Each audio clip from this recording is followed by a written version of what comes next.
Yes, I'm going to talk about the Mycoplasma hyopneumoniae infection chain. This is very important thing.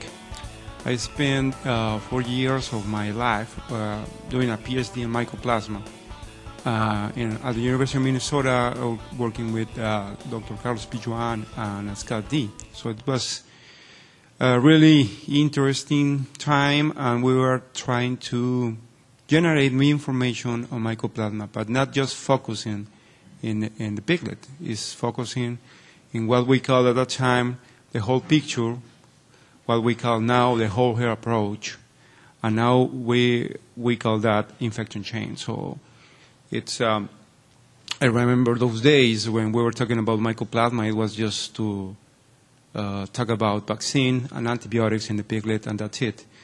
And we tried to look for different information regarding the root of the problem. And the root of the problem is to understand the whole picture of the infection. So now I'm here talking about the infection chain that fits perfectly with the mycoplasma infection model in the whole hair approach. What is the current Mhyo infection picture now in U.S. and also in other parts of the world, for example, Brazil, where also I go there and I do some work in respiratory control, but just give an example that not only here, but only in other countries we have this situation. We still having this clinical Mhyo-associated respiratory disease in growing finishing units, even that is a very old disease, 40 years or something like that. In some cases, there is a perception of lack of efficacy of vaccination protocols. That is a real current situation. And now, one question is coming to our head is, are we over-focusing the strategy just in the piglet? Just thinking the piglet? And also, are we looking at the whole hair infection picture of the disease? Are we understanding the root of the problem for mycoplasma infection? So we need to ask that in order to understand the current situation of mycoplasma. And I'm going to use this slide. I'm going to explain a little bit more about this study at the end of the presentation, but I use this just to put myself in the current situation. What we have here is a correlation study. In this X, we have prevalence at weaning, and the other one, the severity of the disease. So we have a correlation saying that higher the prevalence at weaning, that is vertical transmission, higher the prevalence at weaning, higher the severity of the disease. So we are connecting what's going on, this is our heart, that is the root of the vertical transmission, with what we see in the clinical, in the finishing, so with the clinical disease in finishing. So we have the correlation of higher prevalence at weaning, higher severity of the disease. So what we see now is this C2 cluster where we have these higher prevalence at weaning groups with higher mycoplasmosis in finishing, and those animals are vaccinated. So if we see this C2 cluster, is most of the cases when we are talking about lack of efficacy of mycoplasmosis or mycoplasma vaccination, where we have mycoplasmosis even in vaccinated animals. Here, in the cluster number 1, we have vaccinated animals with no mycoplasmosis or low mycoplasmosis or controlled mycoplasmosis. But the difference that we see between cluster 1 and cluster 2 is the prevalence at weaning. So I use this slide to try to explain what is going on now in the U.S. and also in other countries. Most of the cases we have the C2 cluster where, yeah, we vaccinate animals, but we didn't do a good job in reduced prevalence at weaning. So the performance of that vaccine is not really good. So I'm going to explain a little bit more about this study at the end of the presentation, but I wanted to use it at this point in order to clarify what is the current situation of mycoplasma in the world. Okay, in order to understand the root of the problem, so we need to figure out how to see the whole picture. And we proposed this in 2007.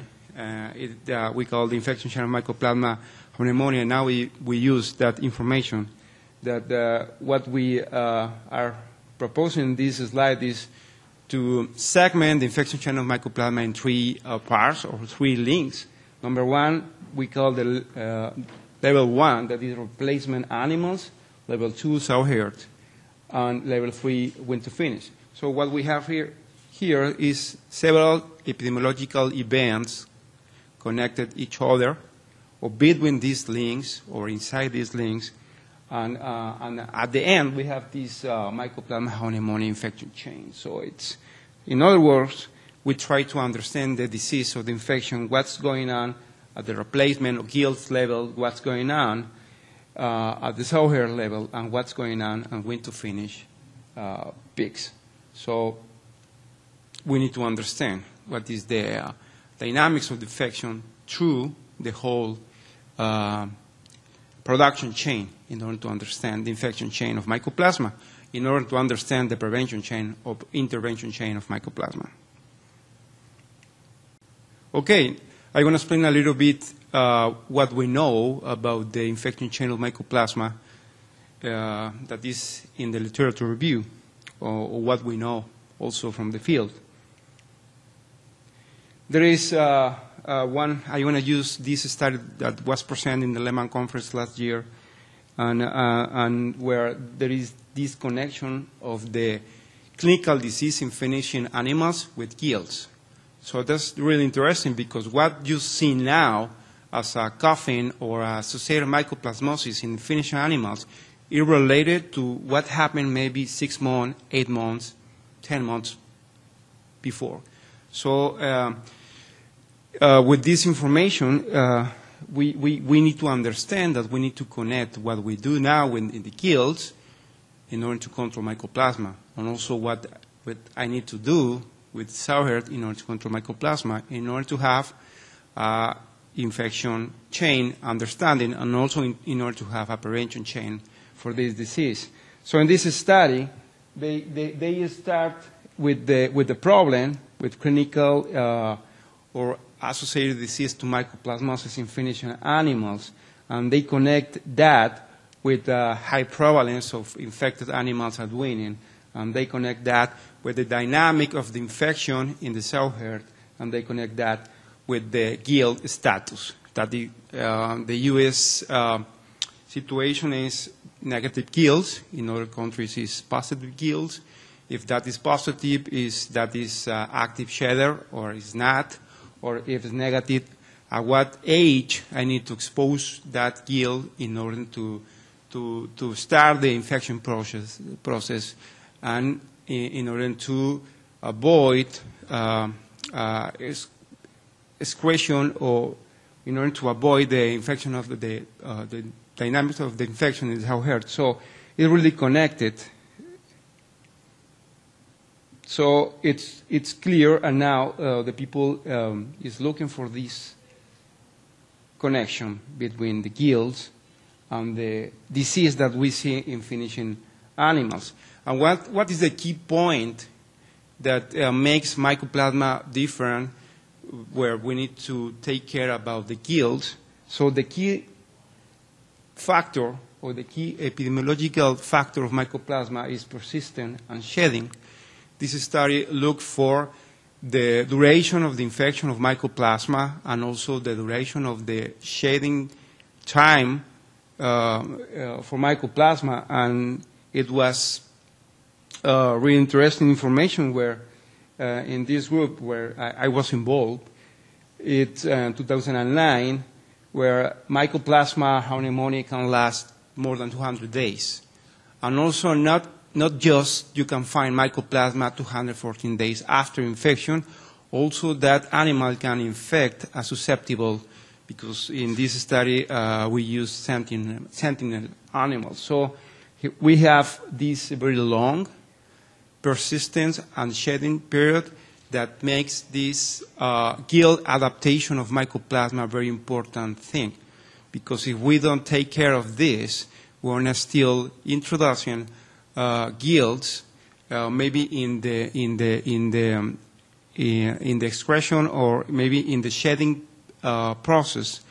So we want to have a constant process of negative animals, susceptible animals, shedders animals. So it's going to be the perfect time for these epidemiological events of new infected animals. So this persistent infection shedding is a very important key factor in order to understand the infection chain of Mycoplasma at the very first level, that is the gill.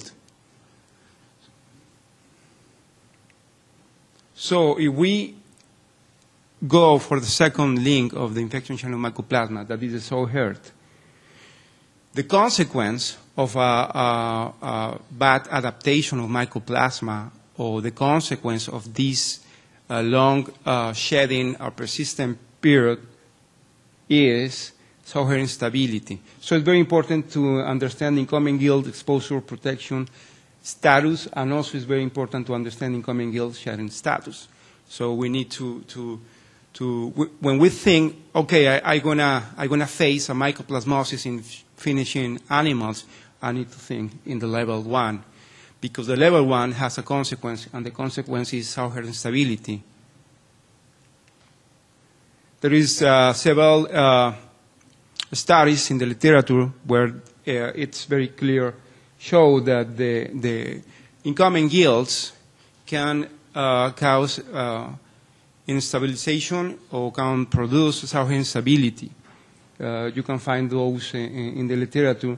I'm not talking about too much about that, but it's just to say that there is information not too much, because maybe 95% of the information of Mycoplasma really focus on the piglet, but there is information trying to understand that. So we can find information saying that if we don't introduce, if we don't adaptate in a proper way the gill for Mycoplasma, we want to produce an unstable sow herd, and that unstable sow herd can increase the prevalence at weaning of those animals.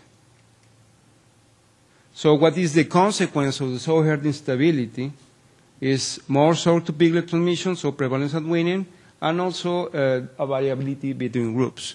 And this is a study where we look for prevalence at weaning and also to understand the variability. We use 11 different groups from the same sow herd, and we follow. So we sample the animals this week. So we calculate the prevalence at weaning of that group, and we did it for the next week, for the next batch, and so on, in order to have 11 groups. And we saw this. For example, the group number 1 with a high prevalence, and the group number 7 with a low prevalence. So that is sow herd instability. So an increase of prevalence at weaning and variability. So this is the consequence of sow herd instability. So now we need to understand how we connect the level 2, that is sow herd, with wean to finish, because that is very important. So the connection point is vertical transmission. So what we know about that? Now I'm going to explain this study that I showed you before, but now I'm going to use to explain why it's important prevalence at weaning and how we connect prevalence at weaning with severity of the disease. This study was performed in Minnesota. It was 2005. It was published in 2007. And we correlate the prevalence at weaning with the severity of the disease. So we went to those farms. We select 3 different farms. We calculate prevalence at weaning of those animals. We select 20 groups from these 3 farms, and we follow those groups until slaughterhouse in order to measure the severity of the disease or the final status of Mycoplasma hyopneumoniae. So we had at the time the prevalence at weaning. We knew about that, and also we knew the severity of the disease for each group, and we did this correlation study, and we found that the higher the prevalence of weaning is, higher the severity of the disease. So what is going on in the sow herd, it really matters to what's going on in the finishing animals. And in a previous slide, I showed that what's going on in our heart is really a consequence of what you did or what you don't did in the gill adaptation process for mycoplasma. So here we have the cluster 2, that those groups with a higher prevalence, with high severity of the disease, and a higher prevalence at weaning, even in vaccinated animals. And we have the cluster 1 with lower severity of the disease, with lower prevalence at weaning, even with vaccinated animals. So here we have different 20 groups. All of them are vaccinated, but who of them perform better? The ones with low prevalence at weaning. So it's okay, vaccine is working, but we need to do something before the weaning. So we need to go behind only the piglet vaccination. So it's important to us to show this, that, okay, you can vaccinate the animals, but you need to do something before that. So now we talk about the level 3, the wean to finish. So we need to understand at these levels the prevalence at weaning, horizontal transmission rate downstream, pig flow, very important, wean to finish management. And now, at this point, okay, I'm going to use piglet immunization, but I did my job in level number 2, and I did my job in level number 1.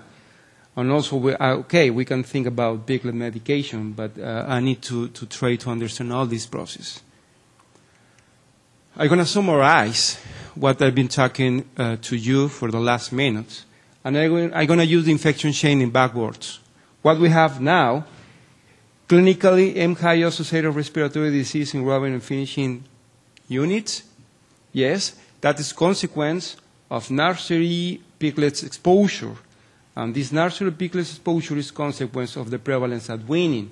This prevalence at weaning is consequence of vertical transmission, and this vertical transmission is consequence of sow-hair instability. This sow-hair instability is consequence of gill Mhyo management. So I'm trying to put together the whole picture, link by link, in order to understand the Mhyo infection chain. And the message is, if we understand the Mhyo infection chain, we can understand better the Mhyo intervention prevention chain. And we can understand that maybe the industry has over-focused the attention in the piglet, and there is something that is before that that we need to put a lot of attention, that is the infection chain of mycoplasma. For me, it was a good exercise because this applies for all diseases, but for mycoplasma fits perfectly in order to explain the importance of the infection chain in this disease.